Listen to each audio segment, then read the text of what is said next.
Pada kesempatan kali ini kita akan membahas sistem pencernaan makanan pada manusia.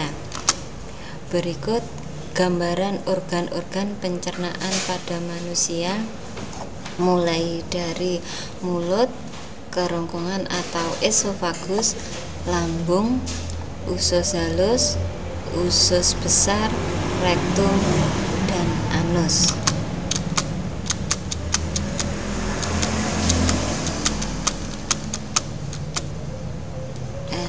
Kita bahas satu persatu terkait dengan organ pencernaan makanan. Sebelumnya perlu diketahui bahwa mekanisme pencernaan pada manusia itu terdapat dua macam, yaitu pencernaan secara mekanik.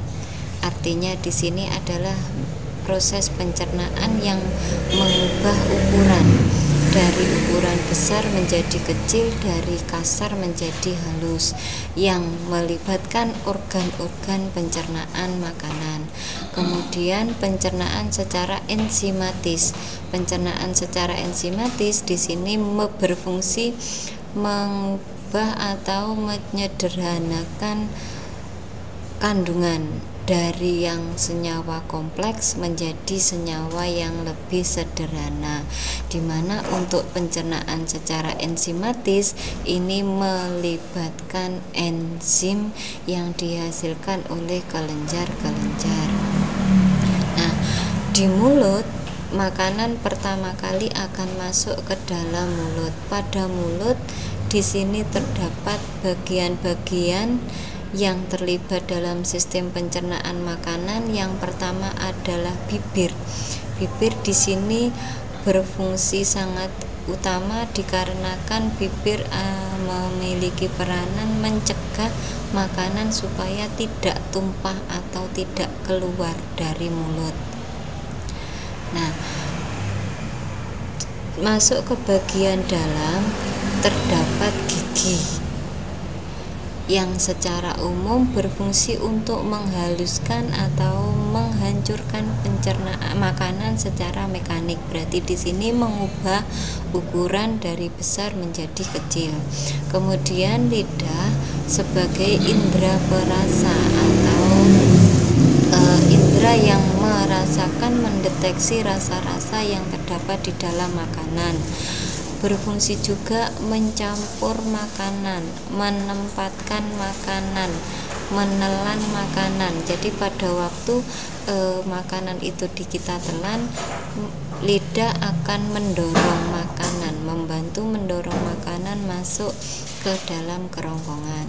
Selanjutnya pada mulut juga terdapat kelenjar-kelenjar ludah, di mana kelenjar ludah di sini akan menghasilkan enzim, yaitu enzim petialin atau amilase yang akan mengubah amilum menjadi maltosa atau gula. Ini adalah contoh pencernaan enzimatis. Bukti adanya kelenjar ludah ini pada waktu kita makan nasi putih, kita telan secara terus-menerus, lama-kelamaan akan muncul rasa manis. Rasa manis ini yang menunjukkan bahwa di situ amilum akan diubah menjadi maltosa.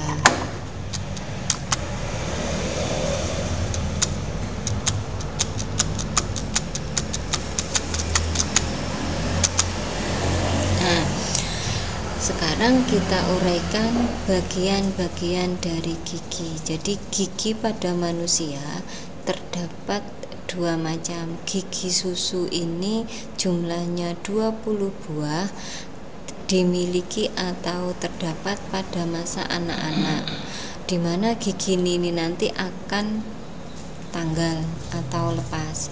Yang kedua, gigi tetap atau gigi permanen.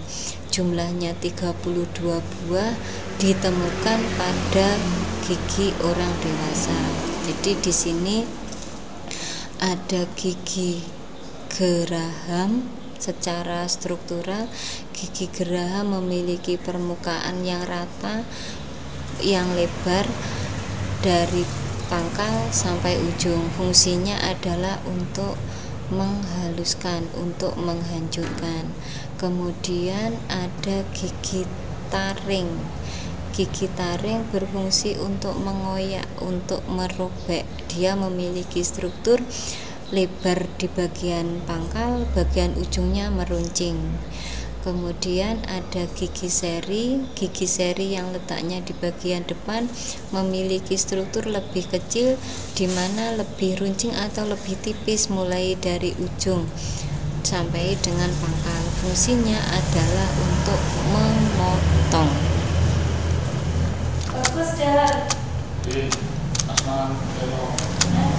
Kemudian lidah. Lidah fungsinya sebagai indera perasa, dapat mendeteksi atau merasakannya lidah itu disebabkan karena pada lidah itu terdapat titik-titik kecil yang disebut papila. Jika dibesarkan akan tampak seperti ini bentuknya. Ini yang papila-papila atau kuncup pengecap ini yang kemudian mendeteksi berbagai rasa, sehingga lidah kita bisa merasakan banyak rasa, mulai dari manis, asam, asin.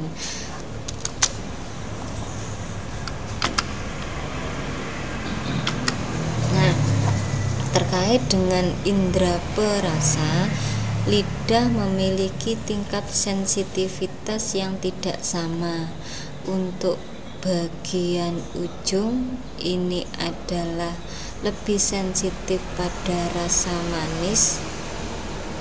Bagian samping depan ini adalah asin, bagian samping belakang asam, bagian pangkal lidah pahit. Jadi di sini tingkat sensitivitasnya yang membedakan. Lanjut, kemudian kelenjar ludah. Tadi sudah dijelaskan bahwa pencernaan enzimatis melibatkan kelenjar yang menghasilkan enzim. Enzim petialin di sini dihasilkan pada 3 bagian, yaitu daerah di bawah telinga, ini kelenjar parotis, di bawah lidah itu sublingualis, di bawah rahang bawah itu adalah mandibularis. Ketiga kelenjar ini semuanya menghasilkan enzim petialin, di mana di sini akan tercampur bersama ludah.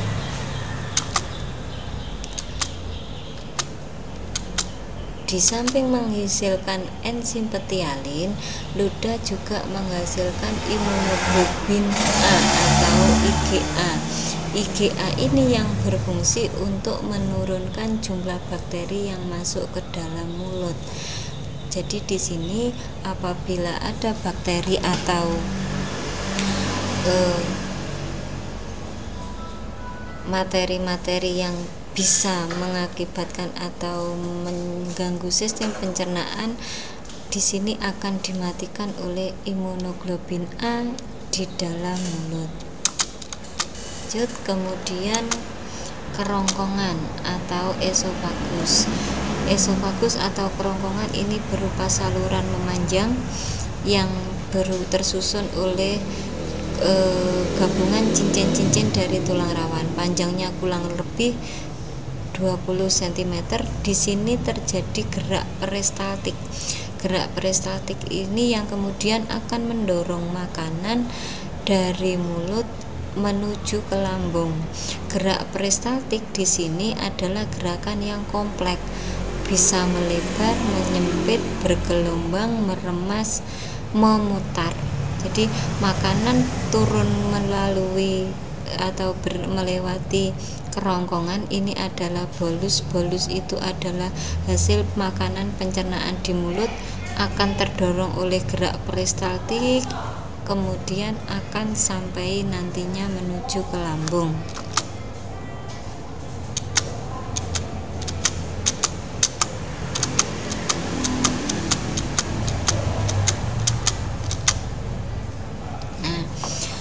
Sekarang kita lanjutkan ke organ lambung. Pada lambung terbagi menjadi kardia, fundus, dan filorus. Kardia adalah di bagian awal di sini, fundus bagian yang menggelembung, filorus yang bermuara berdekatan dengan usus.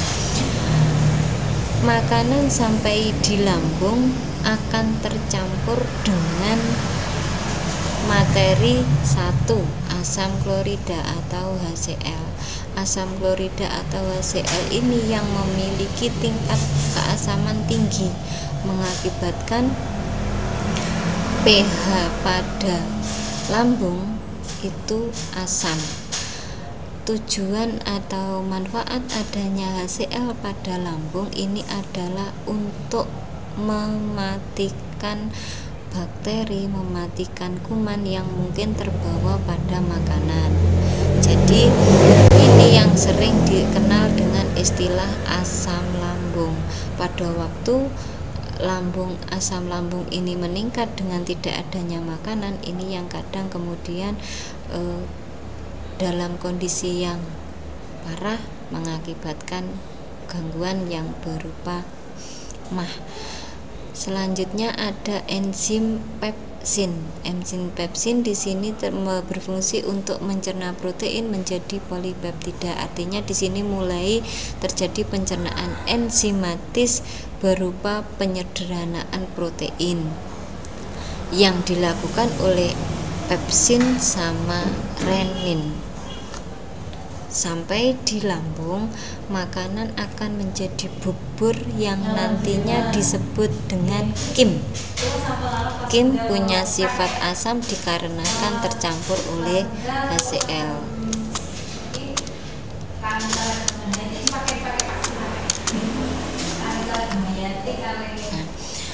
Kim selanjutnya akan menuju ke usus halus. Di usus halus, kim akan tercampur dengan, jadi di sini akan masuk kim akan tercampur oleh cairan atau getah empedu dari kantong empedu dan akan tercampur dengan cairan atau getah pankreas. Jadi di sini kim bercampur dengan cairan atau getah empedu dan pankreas. Getah empedu di sini merupakan hasil perombakan dari eritrosit yang sudah rusak, yang sudah tua oleh hati. Akan disekresikan menuju ke usus halus, di mana di sini akan menjadi bilirubin dan biliverdin yang akan memberikan warna pada cairan kim. Selanjutnya, pankreas juga akan mensekresikan cairan yang dihasilkan, yaitu antara lain enzim lipase. Jadi enzim lipase akan juga masuk ke sini sehingga terjadi pencernaan lemak yang dibantu oleh pankreas dengan menghasilkan enzim lipase. Nah, ini adalah struktur dari bagian usus halus. Di sini ada jonjot, ada villi yang berhubungan dengan pembuluh darah. Nanti makanan yang sudah tercerna atau melewati usus akan masuk dan sari-sari makanan akan diserap oleh villi-villi di sini yang kemudian masuk ke pembuluh darah. Dari usus 12 jari yang nata di makanan tercampur dengan cairan empedu dan cairan getah pankreas, selanjutnya makanan masuk ke dalam usus kosong.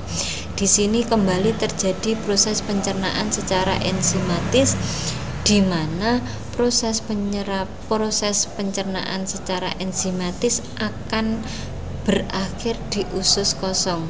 Jadi semuanya akan ditutaskan dengan bantuan antara lain enzim maltase, laktase, sukrosa, aminopeptidase, dipeptidase, dan enterokinase.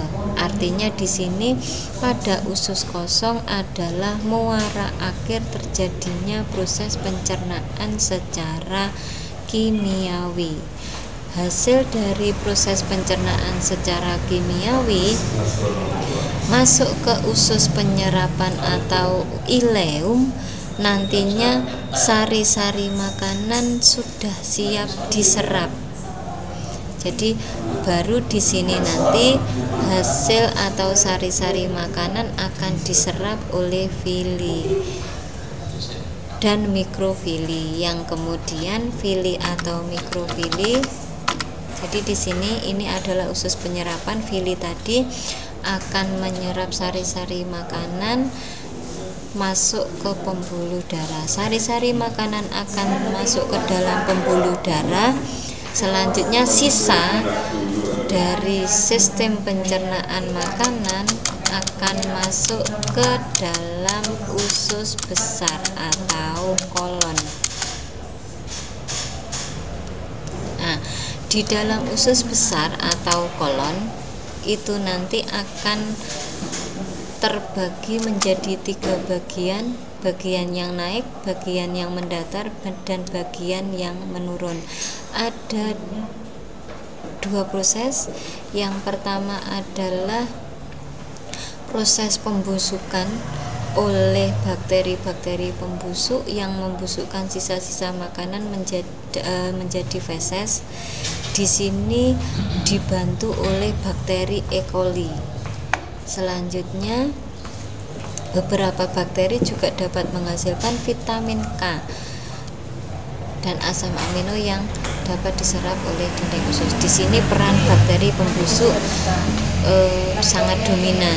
Kemudian terjadi juga pengaturan kadar air, di mana di sini pada saat sisa itu tadi kadar airnya terlalu tinggi, maka usus besar akan melakukan penyerapan terhadap air. Jika kadar airnya kurang pada sisa makanan, maka penyerapan akan dikurangi. Jadi prinsipnya pada usus besar akan terjadi proses pembusukan dan pengaturan kadar air.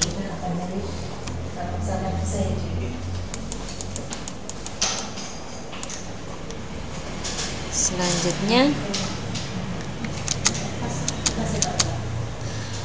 setelah terjadi proses penyerapan pada usus penyerapan, sisa makanan akan ini adalah usus besar. Di sini terjadi proses pembusukan tadi sama proses pengaturan kadar air. Selanjutnya sisa-sisa atau feses akan tersimpan sementara pada rektum. Adanya organ rektum ini yang kemudian membuat kita punya mekanisme bisa menahan sementara pada waktu kita mau buang air besar. Jadi rektum penyimpan sementara. Nanti pada waktu rektum ini sudah penuh, maka sistem saraf akan instruksikan atau memberikan sinyal kepada sistem saraf pusat untuk mengeluarkan sisa, sehingga rektum yang penuh nantinya akan berkontraksi ototnya dan distimulus anus untuk mengeluarkan sisa atau feses. Demikian mekanisme sistem pencernaan pada manusia. Wassalamualaikum warahmatullahi wabarakatuh.